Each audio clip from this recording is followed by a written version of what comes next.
আসসালামু আলাইকুম।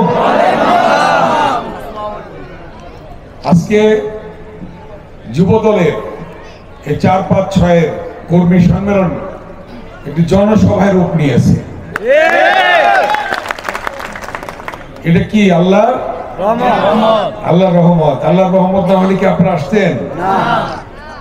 এটা কিন্তু এখন কর্মী সম্মেলন নাই, জনসভা। কর্মী সম্মেলন হওয়ার কথা ঘরের ভিতরে, এখন দেখলাম মাঠের মধ্যে হচ্ছে বিশাল জনসমুদ্র। এই জনসমুদ্র প্রমাণ করে দেশ নেত্রী বেগম খালেদা জিয়ার দল, জিয়াউর রহমানের দল এবং জনাব তারেক রহমানের দল সবচেয়ে শক্তিশালী। এই আপনাদের মনে আছে, আমি অতীতের কয়েকটা কথা বলবো। এখানে সরকার চেয়ারম্যান সাহেব আছেন। এই ইউনিয়নে আমি যখন কেরানীগঞ্জের এমপি, 4বার এমপি হয়েছি, তত্ত্বাবধায়ক সরকার অধীনে নির্বাচনে কিন্তু এমপি হয়েছিলাম, তাই না? 4বার। যখন এই ভাকুরতা ইউনিয়নে রাস্তা দরকার, ওই তুরাগের উপর ব্রিজ দরকার এবং কেরানীগঞ্জ সাথে সংযোগের জন্য, তখন এই ভাকুরতার সাথে আরিচা রোডের সাথে সংযোগের জন্য সরকার চেয়ারম্যান সাহেব, তখন চেয়ারম্যান, তখন বিএনপি ক্ষমতায়, তখন উনি গেলেন এবং বিএনপি নেতাকে নিয়ে আমার বাসায় গেলেন। যাওয়ার পরে বললেন আমাদের ভাকুরতাতে বিদ্যুৎ দরকার, ভাকুরতাতে রাস্তা দরকার, ভাকুরতাতে ব্রিজ দরকার। কি চেয়ারম্যান সাহেব, কথা ঠিক আছে? যখন বললেন, তো বলার পরে আমি বললাম ভাকুরতার সাথে ঢাকা আরিচা রোডের সাথে, মানে ঢাকার সাথে সংযোগ ইনশাল্লাহ হবে। বিদ্যুতের কাগজ নিয়ে গেলেন, দরখাস্ত, আমি নিজে সিগনেচার করে তারপর বিদ্যুৎ মন্ত্রীকে টেলিফোন করে বললাম যে ভাকুরতাতে বিদ্যুৎ ঢুকবে, তাই না? মনে আছে এটা? আমি কিন্তু তখন এখানকার এমপি না, আমি ওই পার্টির এমপি, কিন্তু ভাকুরতার প্রতি ভালোবাসা আছে, দরদ আছে। এই জিনিসটা হয়েছিল। আমি বলছি ভাকুরতার জন্য যা লাগে তাই হবে। এবং 2টা প্রোগ্রামে আমি এসেছিলাম। একটা হলো, কোথায় আসছিলাম? ভাকুরতা একটা স্কুলে, তাই না? হ্যাঁ, সোনারচরে আসছিলাম। আরেকটা গেছিলাম ফুলবাড়িয়া, ওই যে হাজি ইয়াকুব সাহেব, ওই যে মোহাম্মদ আলী উচ্চ বিদ্যালয় বোধহয়, তেঁতুলঝোড়াতে গিয়েছিলাম। এই 2টা ইউনিয়নে 2টা প্রোগ্রামে আমি গিয়েছিলাম। তো ভাকুরতার প্রতি যে দরদ, এটা তো আগের থেকেই। আর ভাকুরতা যে বিএনপির একটা খনি, এটা সত্যি প্রমাণিত হয়েছে বিগত দিনগুলিতে।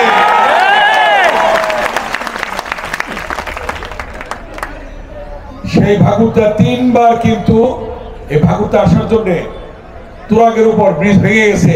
স্রোতে খেয়াল আছে? 3বার ভাঙছে, 3বারই হয়েছে। এখন আবার নতুন করে আল্লাহর রহমতে, ওই দিন আমাকে সভাপতি সেক্রেটারি সাহেব বলছেন, বলে দিছি খুব তাড়াতাড়ি এটা কাজ শেষ হবে আল্লাহর রহমতে ইনশাআল্লাহ। তুরাগের উপরে ব্রিজ। এখনো তো আমরা আসি নাই, আল্লাহ আনলে আমরা তো ইনশাআল্লাহ আসবো। কি ইনশাআল্লাহ? জুড়ে বলেন একবার ইনশাআল্লাহ। এই ভাকুরতা, আমিনবাজার, তেঁতুলঝোড়া, কেরানীগঞ্জের মতো যত কাজ আছে, এই ব্যারিস্টার ইরফান ইবনে আমার নবী করবে ইনশাআল্লাহ। কোনো কাজ বাকি থাকবে না, আল্লাহ যদি করায়। আমরা সাম্প্রদায়িক সম্প্রীতিতে বিশ্বাস করি, হিন্দু, মুসলমান, বৌদ্ধ, খ্রিস্টান সকলেই। অতএব এবার পূজার মধ্যে আপনারা দেখছেন না, আমরা হিন্দু ভাইদেরকে কিভাবে পূজার মধ্যে পাহারা দিছি, এই ভাকুরতাতে আপনারা পাহারা দিচ্ছেন না। অতএব আমাদের মধ্যে সাম্প্রদায়িক সম্প্রীতি থাকবে। কিন্তু ওই যে পার্শ্ববর্তী জায়গায় আজকে কি শুরু করেছে, এটা দেখছেন আপনারা ষড়যন্ত্র, কার ষড়যন্ত্র? বিগত ফ্যাসিস্ট সরকারের, আওয়ামী লীগের ষড়যন্ত্র এটা। দেখেন আল্লাহ কি না করতে পারে। 3টা নির্বাচন হয়েছে, 3টা নির্বাচনে তারা জোর করে ভোট দিয়ে এমপি হয়েছে, মন্ত্রী হয়েছে এবং আওয়ামী লীগ সরকার গঠন করছে। বিএনপি ভোট দিতে পারছে? এই 18 সালে ব্যারিস্টার ইরফান ইবনে আমার নবী ইলেকশন করছে, ভোট দিতে পারছেন আপনারা? পারেন নাই। দেখেন আল্লাহ কি না করতে পারে। সূরা আল ইমরানে আছে, কোরআন শরীফে, আল্লাহ দিনকে রাত, রাতকে দিন, বাদশাকে ফকির, ফকিরকে বাদশা, রাজ্য দান করেন, রাজ্য কেড়ে নেন, সম্মান দান করেন, সম্মান কেড়ে নেন, পৃথিবী সৃষ্টি করেন, পৃথিবী ধ্বংস করেন, মানুষকে জীবিত করেন, জীবিতকে মৃত করেন। কে করেন? দেখাই দেন কে করেন? কে করেন? কে করেন? আল্লাহ। আল্লাহ করেন। বলছিল যে এই সরকারের অধীনে নির্বাচন হবে, এই সরকারের অধীনে নির্বাচন হয়ে এই সরকারই আবার ক্ষমতায় আসবে। বারবার 41 সাল পর্যন্ত বলছিল না? বলছিল শেখ মুজিবের মেয়ে পালায় না। একদিন পরে কি দেখলাম? কি করলো?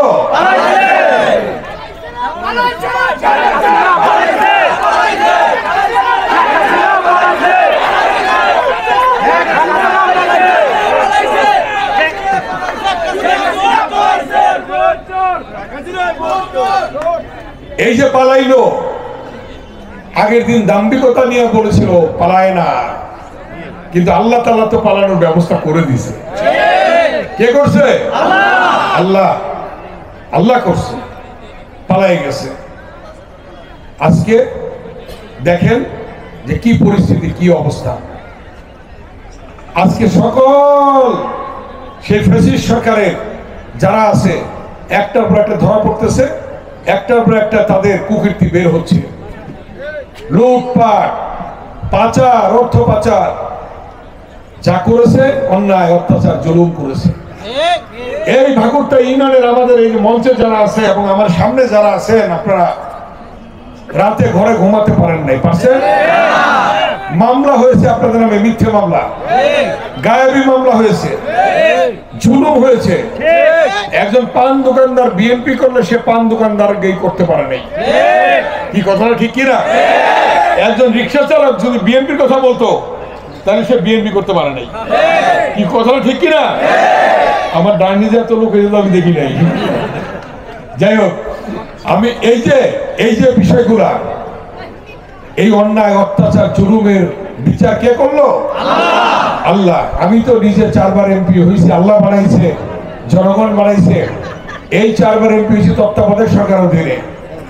আজকে নির্বাচন কমিশন, যে সংস্কার কমিশন হয়েছে, সেই সংস্কার কমিশনে আসতেছে প্রতিটি নির্বাচন 5 বছর পর পর নির্দলীয়, নিরপেক্ষ তত্ত্বাবধায়ক সরকারের অধীনে হবে ইনশাআল্লাহ।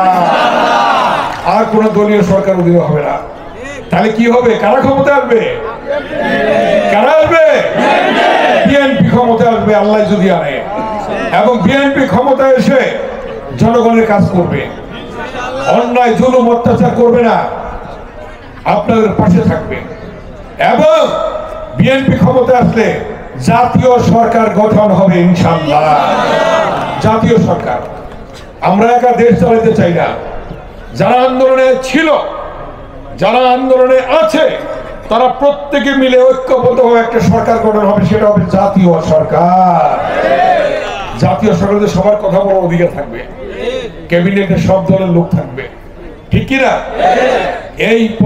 এই কথা কে বলেছেন?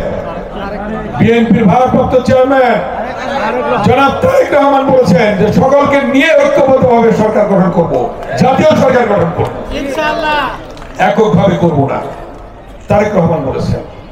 31 দফা দিয়েছেন। 31 দফা আছে। বারবার যে প্রধানমন্ত্রী হয়, বারবার প্রেসিডেন্ট হয়, হতে পারবে না। 2 বারের বেশি কেউ প্রধানমন্ত্রী হইতে পারবে না। তারেক রহমানের 31 দফায় আছে।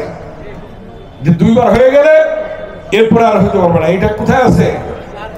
আমেরিকাতে আছে। আমেরিকার বাসিন্দা আছে এখানে, বাসের সাহেব আসছে বেড়াইতে, আছে না? ঠিক কিনা? দুইবারের বেশি হতে পারবে না। 31 দফায় আছে সকলকে মিলে সকল ধর্মের লোকের সমান অধিকার থাকবে।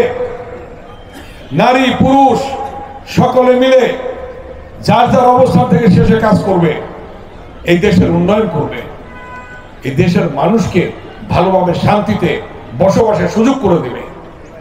কে করবে? আল্লাহ করবে।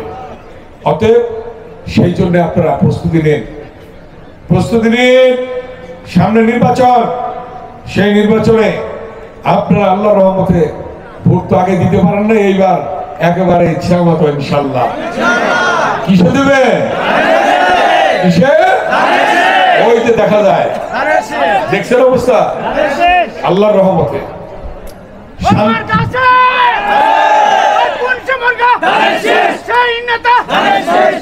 ভাইরা আমার শ্রদ্ধেয় মুরব্বিয়া, এবারে নির্বাচন হবে কঠিন নির্বাচন। জনগণ তার ইচ্ছা অনুযায়ী ভোট দিবে, তার খুশি অনুযায়ী ভোট দিবে। যাকে ভালো মনে হবে তাকে ভোট দিবেন, এবং এই ভোট কাজে লাগবে আপনার। আপনি আপনার আকাঙ্ক্ষা অনুযায়ী নেতা নির্বাচন করবেন, সরকার গঠন করবেন, সেই সরকার এই দেশ পরিচালনা করবে। কথাটা ঠিক কিনা? তাহলে আপনাকে মিথ্যা মামলায় জেলে যেতে হবে না, গায়েবী মামলা হবে না, আপনার উপর অত্যাচার হবে না, মুসলমানদের উপর অত্যাচার হবে না, হিন্দুদের উপর অত্যাচার হবে না। সকল ধর্মের সকল মানুষ, সকলে আমরা সাম্প্রদায়িক সম্প্রীতিতে বিশ্বাস করি এবং সেভাবে থাকবো আমরা। কি বলেন আপনারা? ইনশাল্লাহ। দীর্ঘ 16টি বছর তারেক রহমানের নেতৃত্বে আন্দোলন হয়েছে।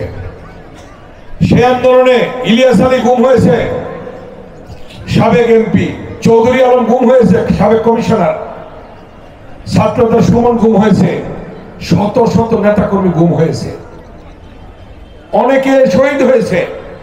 সর্বশেষ ছাত্র জনতার রক্তের বিনিময়ে বাংলাদেশ আবার নতুন করে স্বাধীন হয়েছে, নতুন করে বাংলাদেশ আমরা পেয়েছি। সেই বাংলাদেশ আজকে আছে, এই জন্য এই বাংলাদেশের বিরুদ্ধে ষড়যন্ত্র। আজ এই 16 বছরের আন্দোলনে যারা শহীদ হয়েছে তাদের আত্মার মাগফিরাত কামনা করি। এই ছাত্র জনতা যারা শহীদ হয়েছে, আবুল সাইদ, রিয়াজ সহ সকলের আত্মার মাগফিরাত কামনা করি আমরা, সকলের আত্মার প্রতি শ্রদ্ধা জানাই আমরা, এবং তাদের শোক সন্তপ্ত পরিবারের প্রতি আমরা সমবেদনা জানাই, যারা এই দেশের জন্য রক্ত দিয়ে গিয়েছে, এই দেশকে নতুন করে নতুন বাংলাদেশ তৈরি করেছে, আমরা তাদের প্রতি শ্রদ্ধা জানাই। তাই আমার শ্রদ্ধেয় মুরব্বীরা, ভাইয়েরা, আপনারা এই রক্তের ঋণ পরিশোধ করবেন। এই রক্তের ঋণ শোধ করবেন কি দিয়ে? নিজের ভোট দিয়ে।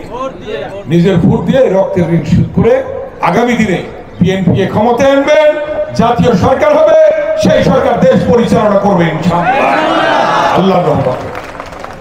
আমি এই কথা বলে আমার পিছন থেকে আরেকজন বলেছে, আপনাদের এখানে বোধহয় গ্যাস ঢুকে নাই নাকি?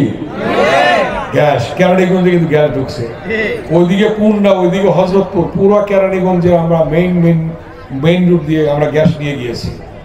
ইনশাল্লাহ আমি কথা দিয়ে যাচ্ছি আপনাদেরকে, আল্লাহ যদি সুযোগ দেয়, ব্যারিস্টার ইরফান ইবনে আমান হবে আপনাদের জন্য গ্যাসের ব্যবস্থা করে দেবে। আমার মা বোনদের জন্য গ্যাসের ব্যবস্থা করে দেবে। লাকড়ি আর ফেলতে হবে না, আপনাদের জন্য করে দেবে ইনশাল্লাহ। আমি আর বক্তব্য দীর্ঘায়িত করবো না। আমি যুব দলের নেতাদেরকে ধন্যবাদ জানাই, আশরাফ সহ যারা আছে যুব দলের নেতারা, এবং বিএনপির আমার শ্রদ্ধেয় নেতৃবৃন্দ সহ আমার শ্রদ্ধেয় মুরব্বীরা যারা আসছেন এখানে আমাদের কথা শুনলেন, আপনাদের সময় নষ্ট করে আপনাদের ধন্যবাদ জানাই। আপনারা দোয়া করবেন, দেশ নেত্রী বেগম খালেদা জিয়া 9 বছর আন্দোলন করে এই বাংলাদেশকে স্বৈরাচার মুক্ত করেছিল, এরশাদ মুক্ত করেছিল। আবার তারেক রহমান 16 বছর আন্দোলন করে ফ্যাসিস্ট হাসিনা মুক্ত করেছে বাংলাদেশ। অতএব আগামী দিনে ইনশাল্লাহ এই তারেক রহমানের নেতৃত্বেই আগামী দিনে ইনশাল্লাহ এই দেশ গঠন হবে, দেশের উন্নয়ন হবে, আল্লাহ যদি করে ইনশাল্লাহ। আপনারা দোয়া করবেন, আর সকালে ভালো থাকবেন, সুস্থ থাকবেন এবং মিলেমিশে থাকবেন, ঠিক না? আরেকটা কথা রয়ে গেছে, মদ, গাঁজা, হিরোইন, ফেন্সিডিল, কোন ধরনের ড্রাগ কেউ সেবন করতে পারবে না। কি বলেন আপনারা? আমার সাথে ওয়াদা করেন, হাত তুলেন, বলেন আমরা নিজেরা খাবো না, অন্যকে খেতে দেব না, যে খাবে তাকে পুলিশের কাছে ধরিয়ে দেব, ঠিক আছে? এই কথাটা মনে করে সবাই চলবেন, সবাই ভালো থাকবেন।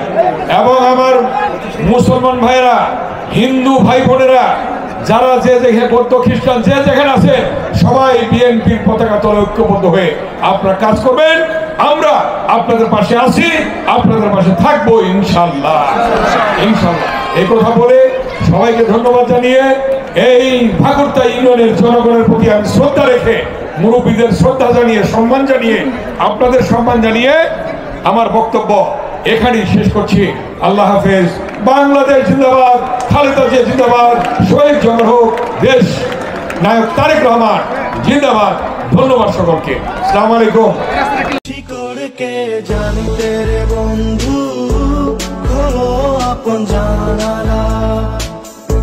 শিকড়কে জানি তেরে বন্ধু।